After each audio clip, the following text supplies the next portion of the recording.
So welcome to the next plenary session.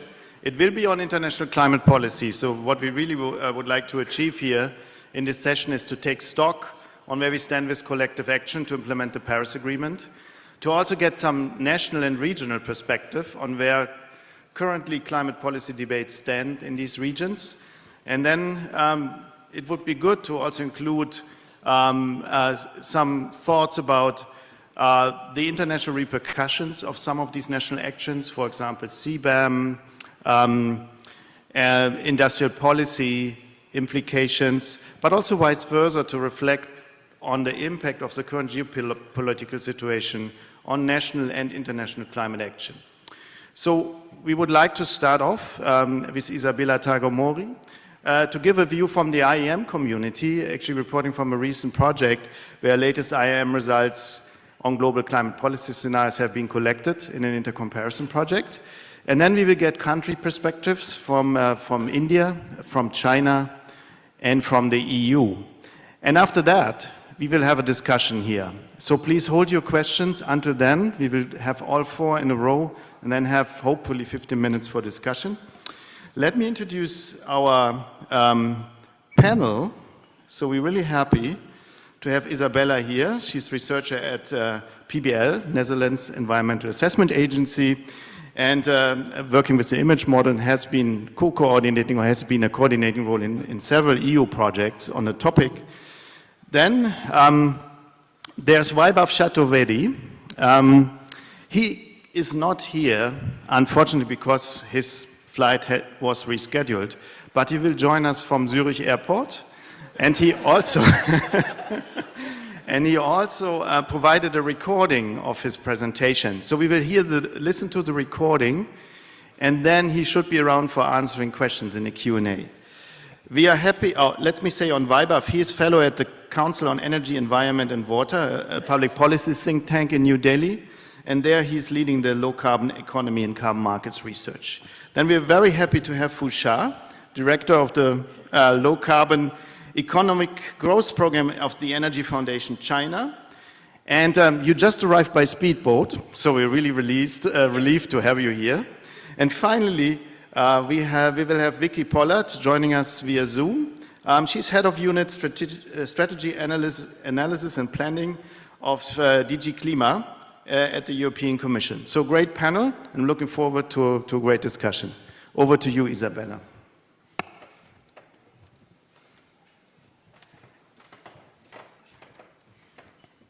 Hi, everyone. Good morning. Thank you, Elmar, for the introduction and, of course, for the invitation for participating in this panel. I was asked today to talk a little bit about climate policy scenarios and how we work as a community within the IEM community, developing policy scenarios and implementing policy in our models. And I'm going to present here today some of the results of the latest model intercomparison exercise that we did as part of the ENGAGE project that has been going on. It's ending this year. So those are the final climate policy scenarios coming out of that project. And here, of course, I would like to acknowledge all the colleagues that participated in this exercise and that contributed with scenarios from multiple global modeling teams. Then, of course, in the context of the Paris Agreement goals and this will that we have to limit global mean temperature to an increase of well below 2 degrees and preferably 1.5, we have been asking ourselves two important questions. And the first one is, okay, how close do these countries' pledges and ambitions take us towards those goals? Is that enough? And if that is not enough, then how can we increase ambition to close the emissions gap? And as a community, we believe that integrated assessment models are useful to calculate plausible emission pathways, and we believe that they are useful also to address these questions and also to provide an overview of what the mitigation options would be for us to get there. And so in this exercise, we worked with three main climate policy scenarios. So the first one is the current policy scenarios, where we assume that current policies are implemented now, that are in place, that are legislated, that they continue until 2030, and then after 2030 we apply a constant effort in terms of emission reductions. Then we have the NDC scenarios where we assume the full implementation of all NDCs. And here also after 2030 we apply a constant, this principle of constant effort. And then we have what we call the long-term strategy scenario, where we assume the implementation of all the net zero pledges that have come out so far since COP26 in Glasgow. And here are the emission pathways for those scenarios. So the range that you see is the different modeling outcomes. So we have the average for all the different models participating in this exercise. And here we have the scenarios. So we have the three main policy scenarios, and we compare them to a 1.5 range. And we have also calculated the average temperature outcomes for each of these policy scenarios. And then here, of course, just showing that we have this constant emission reduction efforts after 2030 for current policies and for NDCs. And then, of course, we see that we have an implementation gap from the current policy scenarios towards the NDC already, and, of course, an even larger one when we consider the current policies and the will to achieve the long-term strategies that we have already pledged. And this, of course, is no news that, yeah, it is not enough. Neither current policies nor existing NDCs, they come close to reaching the Paris goals. And in the best scenario that we had in that case, for the NDCs, we have an average of a 2.5 degrees. But we do see that the net zero targets that are already pledged, they are a big step forward, and if they would be implemented, they would bring global emissions down to a much lower level. So reaching an average of the models of 1.9 degrees. And then, when we compare the long-term strategies with the 1.5 range, we see that, okay, this is a good step forward, but we still have, there, projected ambition gap to stay within this 1.5 limit. So we are going really forwards in reducing these emissions, but we're not yet quite there. And so this is, of course, a call for, first of all, that governments implement what they have promised, so we have to deliver the pledges that we have promised, but also that we must increase global ambition further if we want to reach a 1.5 objective. And then in talking about increasing global ambition and closing the gap, this is, of course, a call for international cooperation, and not only in the political sphere and the climate negotiations, which are about to start, but also in how we do scenario development and how we model climate policies. We have been, for the past years, doing a lot of work in trying to harmonize the current policies modeling protocol and what is this approach post-2030 throughout the models. This is also a call for a small model intercomparison exercise focused on the current policies. I know that Lara from CMCC is not here today, but I hope she's listening to this because she's been strongly advocating for this small MIP.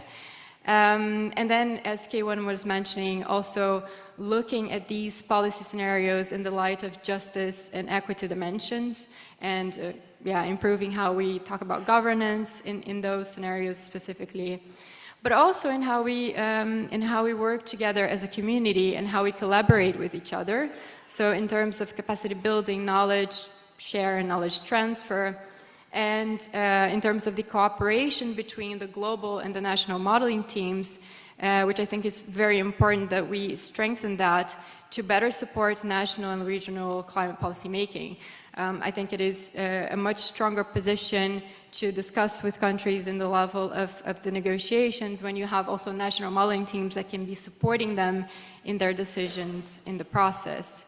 And so with that, I would be very interested in hearing the national and regional perspectives from the colleagues here in the panel. Thank you.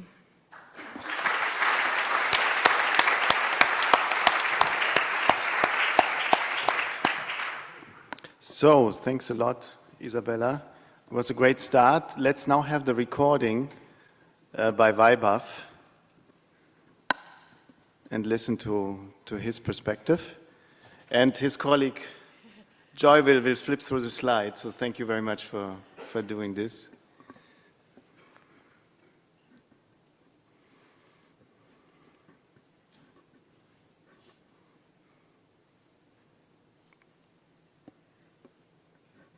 Here we go. Great. Thanks.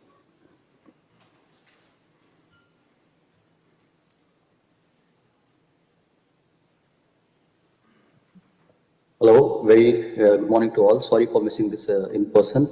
I hope to meet all of you very soon today. I'll start sharing my screen. Great. So I'm Vaibhav. I come from the Council on Energy, Environment and Water. A bit about CEEW. We are one of the leading think tanks based in Delhi.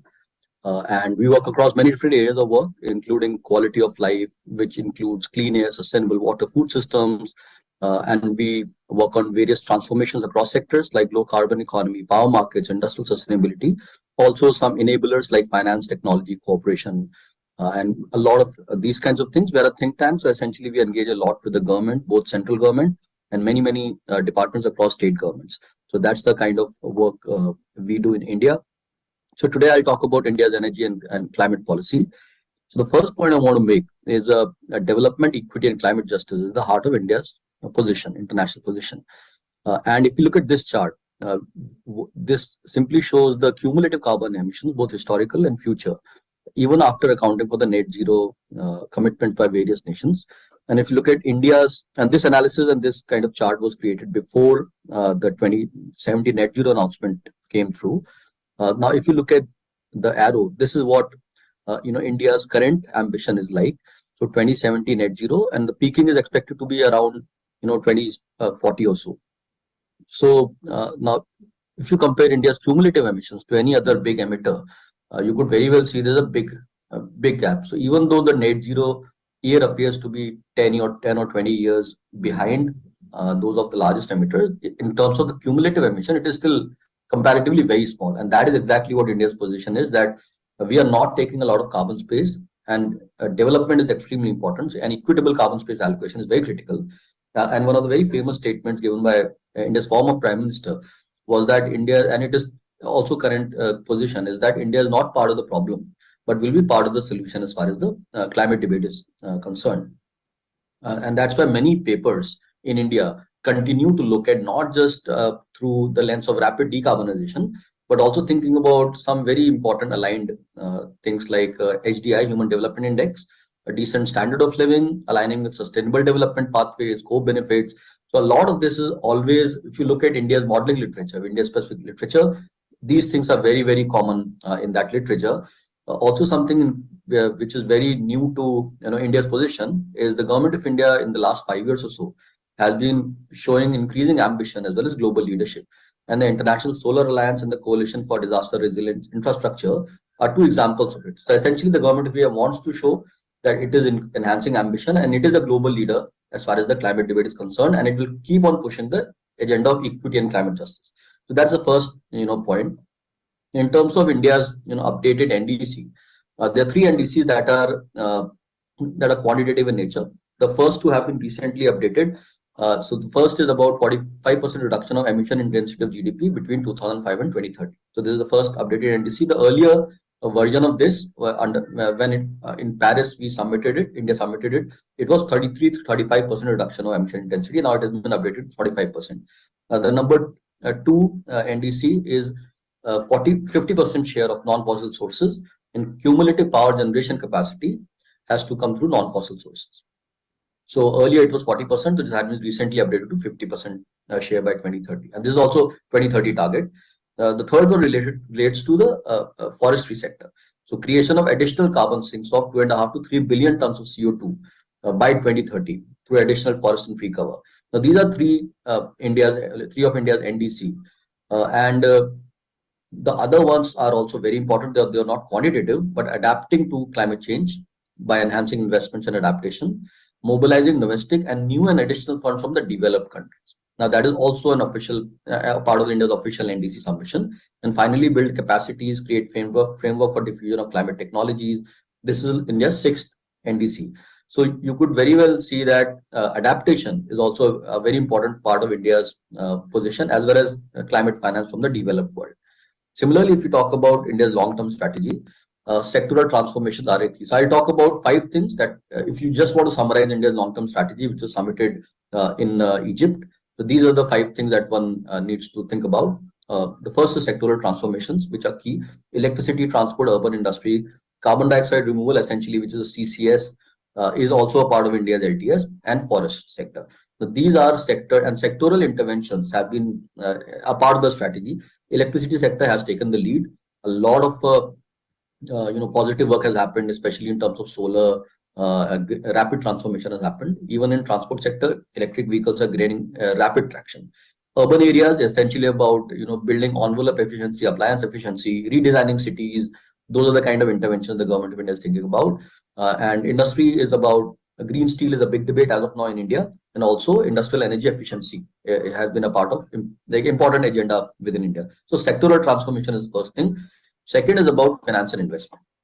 So India's long-term strategy, it doesn't just talk about the general sense of finance, but it also gauges financial requirements. It gives certain numbers, which around, let's say, 8 to 11 trillion or so. It talks about potential sources of finance, mainstreaming climate finance, as well as international climate finance and multilateral arrangements for delivering climate finance on the ground. So these are very important. This is an important pillar of India's LTS. Third is something called LIFE. And this is a recent initiative, and the Prime Minister announced this in Glasgow. This is essentially lifestyle for the environment. And it talks about responsibilities of citizens, communities, industrial leaders, and policymakers. Each of these have a role to play, a different kind of role, but all of these are kind of very important as far as India's lifestyle for the environment is concerned. And this life is not just a mantra for India. The way it is positioned that everybody across the world should be thinking in these terms, essentially adopt more sustainable lifestyle for the environment. So that is the agenda of life. Fourth is research and innovation. So investing in research and innovation is also given its kind of due in India's long-term strategy. And fifth, as I said, again, adaptation, resilience, and international cooperation for the same is also an important pillar in India's long-term strategy. So these 5 big themes, you could say, are important, are the pillars of India's long-term strategy. Some other key recent developments. One very interesting thing is there is a paradigm shift in overarching economic policy. And what do I mean by that? That India's policy has been, you could say, left-leaning. Now this new government is clearly thinking about more market-oriented reforms. So it is thinking about things like privatization, enhancing competition. So there is a clear shift in overarching economic policy. A domestic carbon market is a new development. The government of India has released its own version of domestic carbon market. Is going to be unveiled in a year, and rapid preparations are happening for India's own emission trading scheme. Under Article 6.2, also government has released a list of technologies, a list of around 13 technologies like offshore wind, carbon capture and storage, where it is inviting investment. So this is a restricted list of technologies. Only in these technologies, investments will be accepted under Article 6.2. India's got a hydrogen mission. Hydrogen is a big debate in India now. Green steel is, many steel manufacturers are looking at green steel. Life, I've already talked about. Something very interesting. Many states are demanding now their own net zero pathways or thinking about them. So after the national announcement, many states are moving in this direction. So, and that's kind of the power of this net zero announcement that has happened by the Prime Minister at the international stage. Many states are now following this, this kind of call. And finally, I want to talk about the ICMF, which is the India Climate and Energy Modeling Forum. This is housed under the NITI Aayog, which is the government of India's planning body, and many of us and many of modeling organizations in India are a part of the ICMF setup. Essentially, this is to promote modeling in India, develop capacities, also deliver research that is very policy relevant. So that is about ICMF. In terms of emerging areas for modeling, the first is subnational modeling. As I said, many states are thinking about their own versions of energy and climate policy. That's why subnational modeling is increasingly finding space. There are a lot of discussions happening across many states in India. CEEW is involved, but many other partners are also involved in terms of subnational modeling. Second big theme is impact on macroeconomy and just transition. India hasn't got very deep capabilities, I would say, in terms of macroeconomic assessments and all, especially with the climate and energy policy. So that gap is very clearly there, and this is where a lot of research needs to happen, both on macroeconomic terms as well as just transition implications. And third is AFOLU emissions. Very limited research has happened that looks at long-term land use emission trajectories across sectors. What could be the role of AFOLU sector in India's net zero ambition? So, so this is another big area of research, and many organizations in India, modeling organizations, are moving in this direction. Fourth is the water energy nexus. India is a water scarce country, and most parts of India are water stressed and scarce. So the big question here is, could water become a constraint to India's climate policy? So this is the kind of question that many of us are trying to explore. Then fifth area is carbon markets. As I said, this is the hottest debate in India right now, both domestic emission trading scheme as well as Article 6. So carbon markets is an area, active area for modeling development. Then the next one is structural reform. Every context, every nation has got its own nuances, and India also, there are a lot of, as I said, the economic policy was kind of left oriented, so there are many subsidies in the system. Essentially the market is not performing the way kind of free market should perform, to the extent possible. No market is absolutely free, but to the extent possible, they are not really performing. They are not really set up that way. So power pricing reform is a big structural reform that government of India will have to undertake at some point of time. Make in India is another big agenda, which is essentially pushing manufacturing. The share of manufacturing in India's economy is very limited, and the government of India is trying very actively to change it. So these are big structural reforms which have got, which probably will have significant implications for India's energy and climate policies. Thinking about those actively is also an agenda. Power security and reliability. Many institutions are now looking at, beyond the long-term modeling, they're also looking at the dispatch modeling kind of setup. So that is also something interesting that is happening in India. Finally, capacity building of young modelers is absolutely critical. The pool of modelers in India is very, very limited, and that is a big constraint as far as doing cutting-edge research is concerned. So capacity building of young modelers is a very active theme, and many of us are trying to work on that and kind of managing this gap, because that is absolutely critical for developing cutting-edge research in India. Thank you again for your time, and I look forward to meeting you all of you today as soon as possible. Thank you.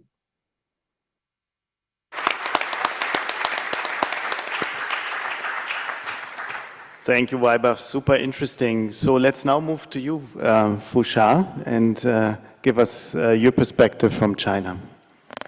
Yeah, thank you, everyone. So it will be my great honor to be here to share my views from China. Yeah.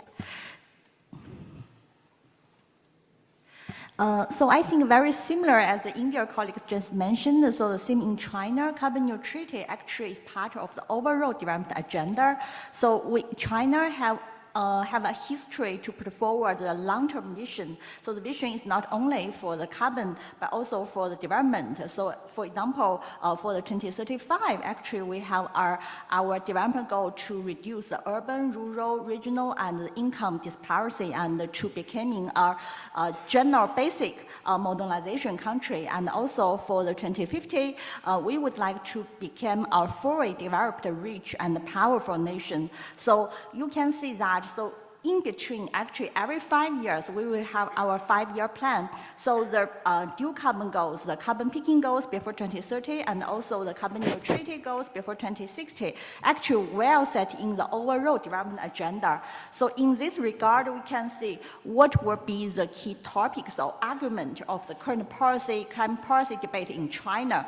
So after the release of the dual carbon goals in 2020, actually becoming the implementation of the dual carbon goals, the carbon peaking and the carbon neutrality goals through 1+N policy framework will be the centric topic in China. And also, we are now in the mid-year review of the 14th 5-year plan, and very soon we will get into the preparation phase for the 15th 5-year plan.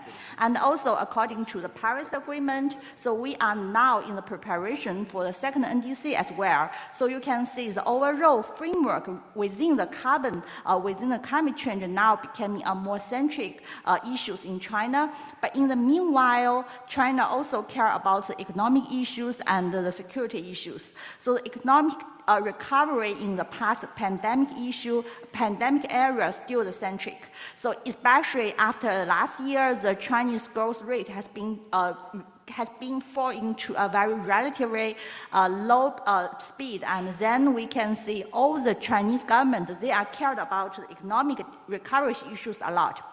So they want to find a new growth engine and to see what will be the new industries they could rely on. So for example, there will be an emerging role of the renewable industries like the solar PV, like the EV battery. So their expert, actually their performance is well better than other industries. So this kind of how to keep or mainstream or sustain the competitiveness of this new industry and to speed up the market share of the industries will be the centric of their debate as well. So in this regard, they are cared about, for example, the international trade policies and also the industry policies like the impact from CBAM and IRA. So this will be all the centric for the economic debate. And also, you can see because of the power shortage in 2021, so and also the Ukraine conflict. So you can see the energy security issues and the transition risk between the, within the transition became a more and more concerns for the Chinese policymakers. Because then you can see there is very interesting situation. See, you can watch, for example, the rapid expansion of the renewables, but in the meanwhile, you can oversee the rapid rebound of the coal. So there will be you can see, so there can be a dilemma, but there is a reason behind it because of the concern regarding the energy security. And also, Chinese government is still caring about the air quality issue a lot. Even the air quality has been improved a lot recently. But how to enhancing and leveraging air quality to make full use of the AQ regulatory and to achieve the win-win solution. So this kind of things also at the topic, at the centric of the topic.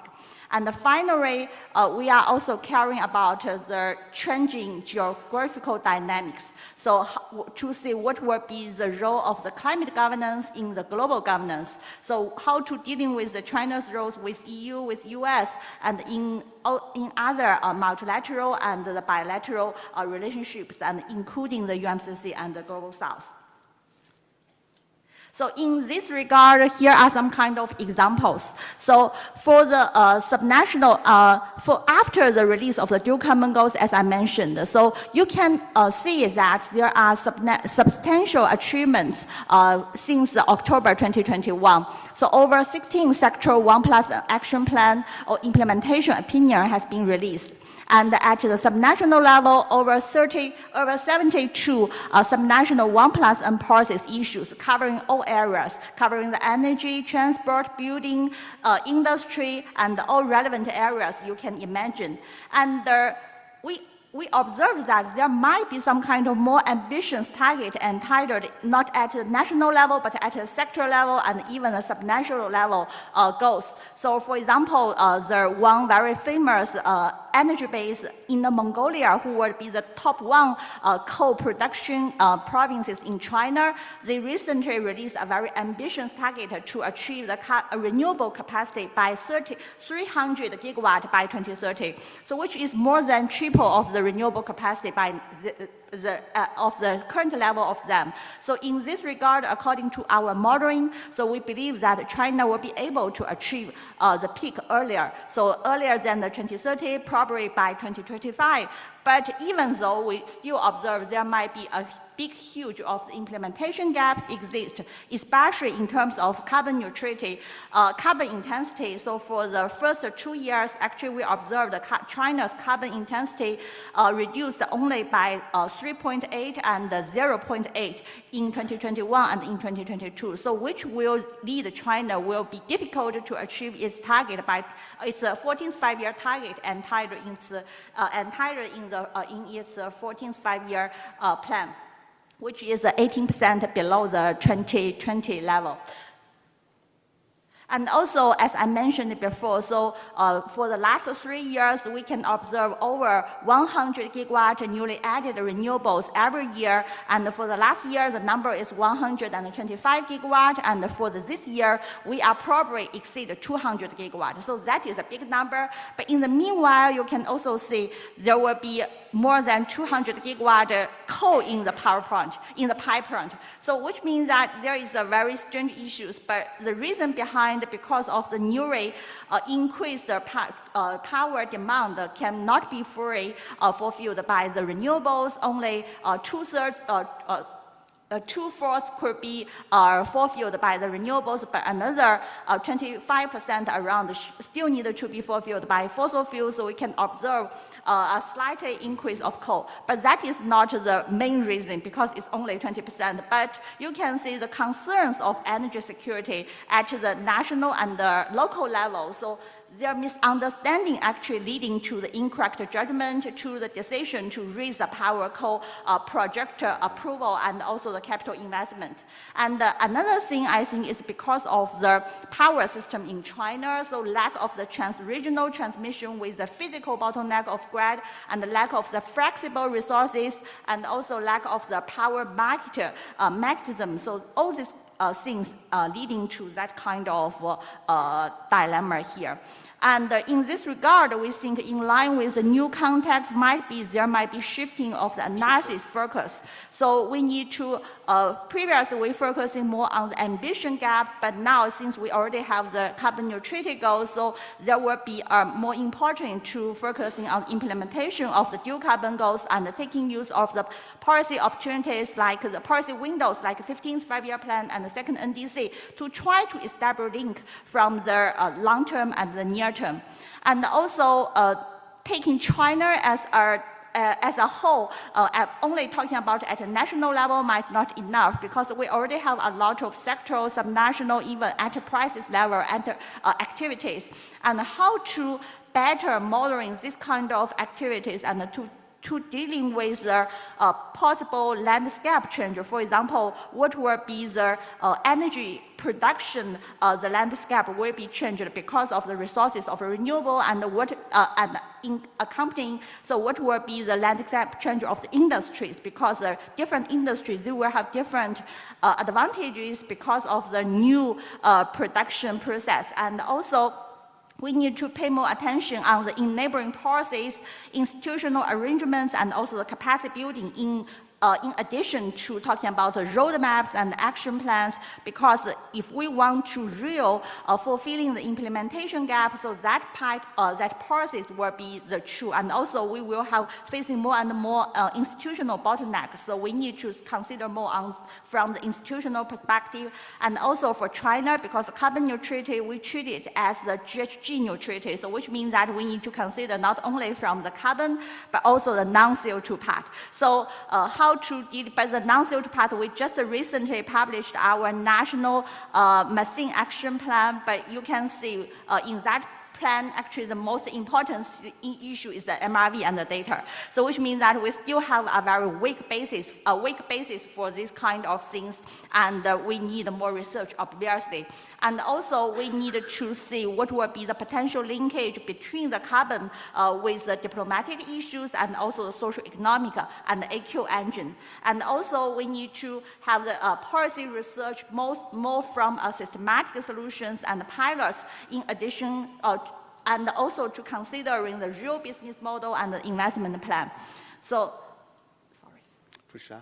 Yes. Time is up. Okay, yeah, I see. So I already mentioned that. So for the last 2 years, for the next 2 years will be the key policy windows for the second NDC, and in this regard, we may need to some kind of additional efforts from the IM community. I think I already mentioned a lot of here. So we need to modeling the pathways towards the carbon neutrality, to considering more on the feasibility and the landscape change, and we need to evaluating and to tracing the progress and to where to see what will be the effectiveness of the various policies and how to dealing with them, and power system will be the key. So how to linking the IM with, for example, the provincial power system modeling, that will help us to address the question, because we see the power system might be the future bottleneck for China, and also we need to modeling the game changer and the systematic transition, and finally we need to modeling the synergy with the growth, security, and the air pollution. Thank you.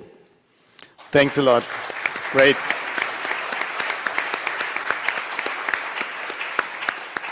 So again, super interesting, and we hope we will be able to share the slides later on from you and Vaibhav and Isabela. So now we have Vicky, hopefully online, via Zoom. I am here. I don't know if you can see me. Yeah, we can, and we can hear you. Great. Okay, so I will share my screen because I have a presentation. Can you share your presentation? And I will make sure I share the right screen. Do you have a share screen button? I do. I'm going to share. I can hear my voice in the room, which is a bit bizarre. Yeah, okay. So I'll that's... turn my volume down, maybe.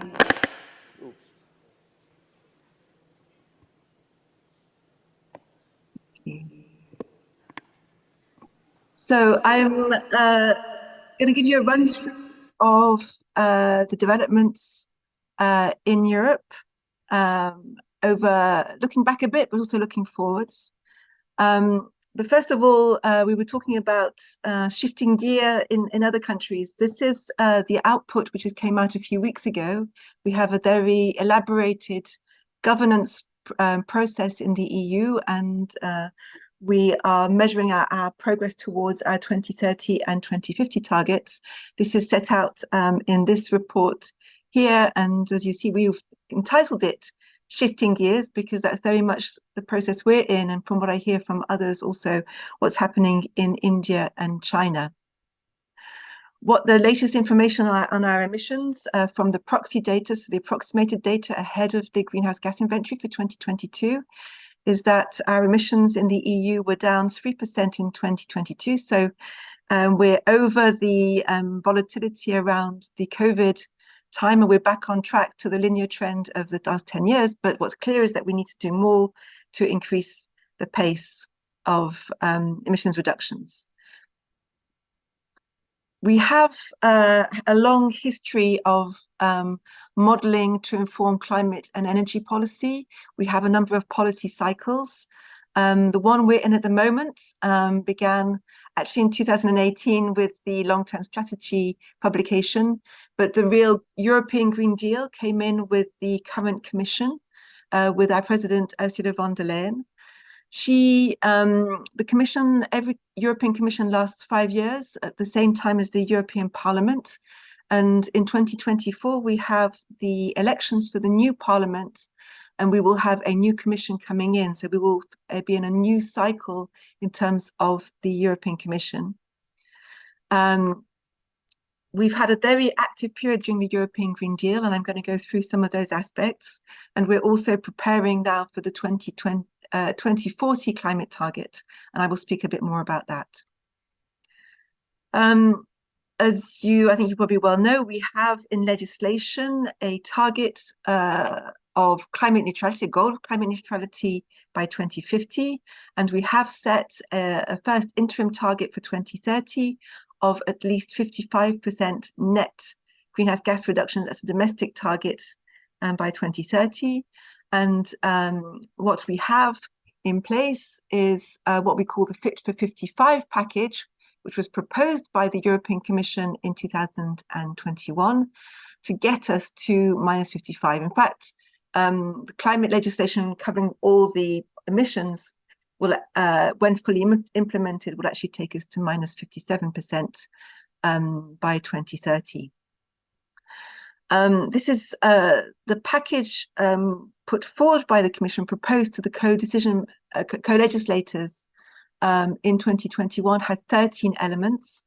And actually just a few weeks ago, we had some of the 12th elements adopted, and President von der Leyen talked about the importance of this implementation, because what we have now is that of those 13 measures, which are a comprehensive set of pricing, targets, rules, and support measures, we have 12 of the 13 now set in EU legislation.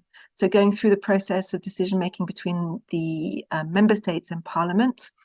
And so we have a stronger EU ETS. We have a new ETS coming in a few years to cover the emissions from buildings and road transport. And that means that by 2030, we will have 75% of EU emissions covered by a cap, which guarantees the achievement of the target in those sectors. Also very important, of course, is the targets we put on member states for everything which is outside the EU ETS, the existing ETS. The updated regulation on LULUCF, and of course all the energy legislation with it, the transport standards for cars, but also for fuels, and the infrastructure which goes with that. And supporting all of that, a big package of support through central funds, but also specialized funds linked to the revenue coming in from the emissions trading systems. So the Innovation Fund and the Modernization Fund, with the Innovation Fund playing an increasing role as we look to the industrial aspects of the transition, and the Social Climate Fund coming in with the ahead of the emissions trading system for buildings and transport to support the most vulnerable households and sectors. In the meantime, since the Fit for 55 proposals, we also had the Repower EU plan, and this is the EU's response to Russia's war of aggression in Ukraine and the impacts of that, in particular in terms of the energy shocks and the EU's energy security. And what that did was to work with the measures in the Fit for 55 package to accelerate the uptake of renewables and energy efficiency. And that's had an important impact as well. It also, of course, includes measures to deal with the immediate energy shocks and security issues, but it includes, for example, responses on energy pricing, including a proposal to come on electricity market regulation. We have a number of proposals that come alongside the Fit for 55, which are also now being debated by our co-decision makers. And these are all proposals in the final stages, which need to be adopted by the end of the current Parliament. So these are quite advanced in terms of the discussions, and the discussions are very intense. So that includes the revision of our regulation on heavy-duty vehicles. We have a new regulation on CO2 from light-duty vehicles, from cars and vans. This is the heavy-duty vehicles. We have, oh, sorry, the slide is a bit off, but sorry, this shouldn't be there. The regulation which has just been adopted on F-gases, the regulation on ozone-depleting substances also now just adopted. We have a regulation on certification of carbon removals, which is in discussion. And this is very important because we know that to get to climate neutrality, we will need to rely on carbon removals, both technological and natural carbon sink. And this is about the framework around that and creating the incentives to generate the level of carbon removals that we need.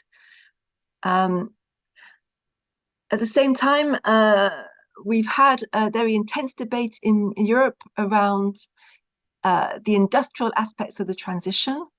And I think this is clearly set against the increasing focus on support for industry, both the industries that will make the transition possible, but also how we help other industries transition, in particular our energy intensive sectors.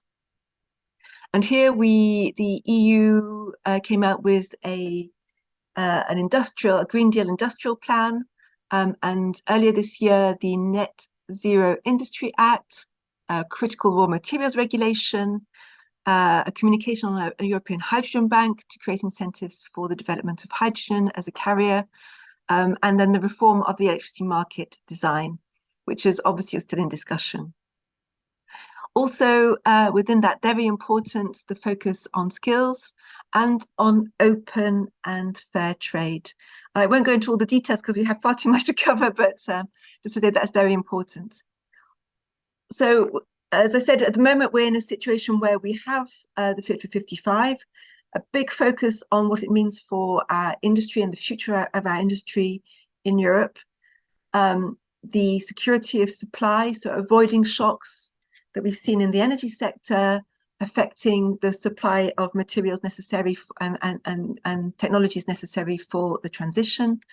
A very big focus on skills. It happens to be the European Year of Skills, but there's a lot of focus right now in all our policies on how we address the shortage of skills in key sectors for the transition.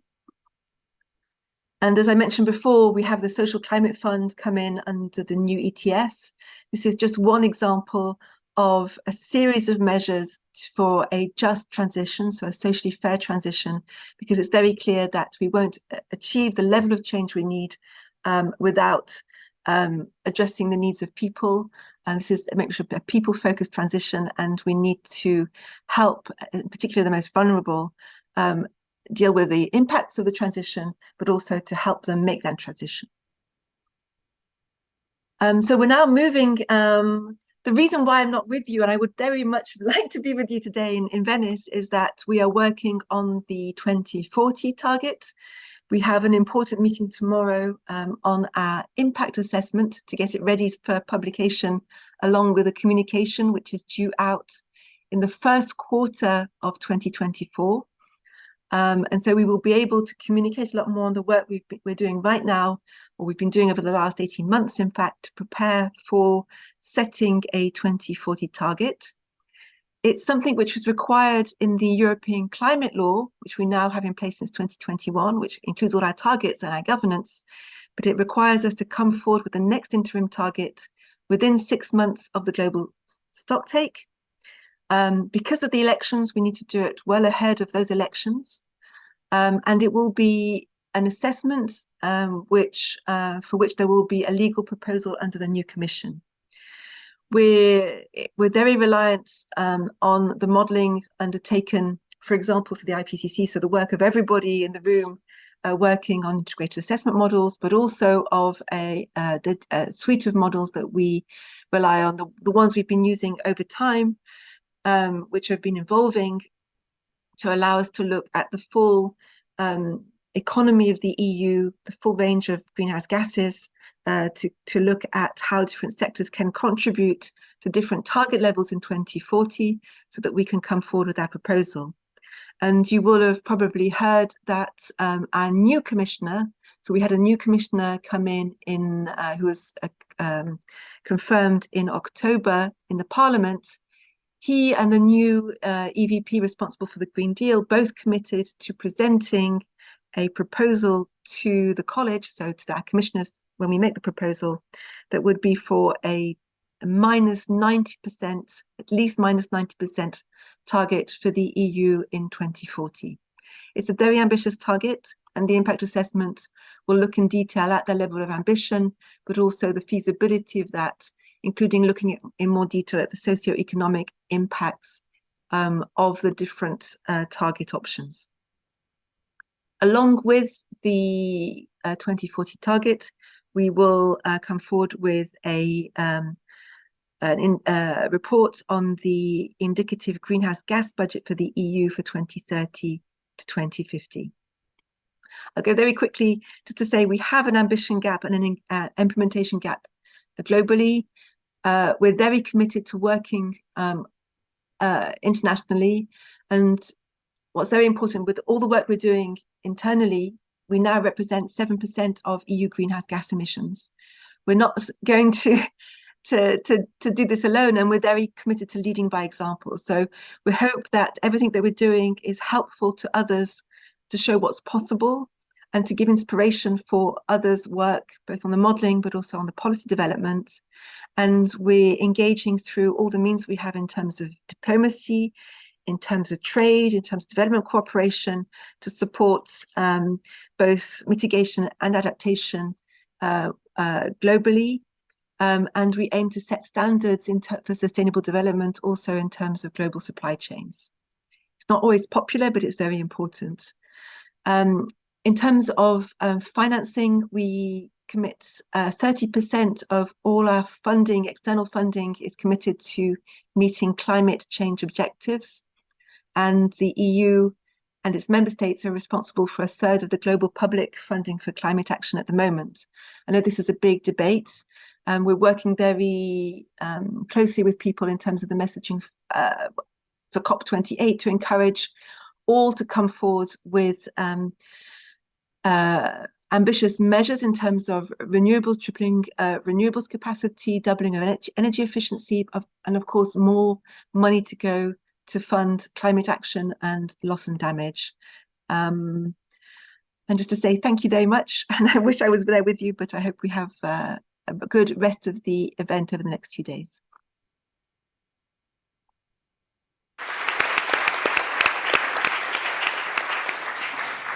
Thank you very much, Vicky. Again, very interesting. Lots of things happening on the national level. On the international level, obviously, things are moving much more slowly and look more complicated, but also they are complicated on the national level. We are already above our time limit, so unfortunately, we don't have time for discussion now. We would need more time for this important topic, but we don't have it. Apologies to the next session. We started 5 minutes late, so now we are also finishing around 5 minutes late. So let me thank you again all the speakers, and I hope we will be able to share the slides. Thank you.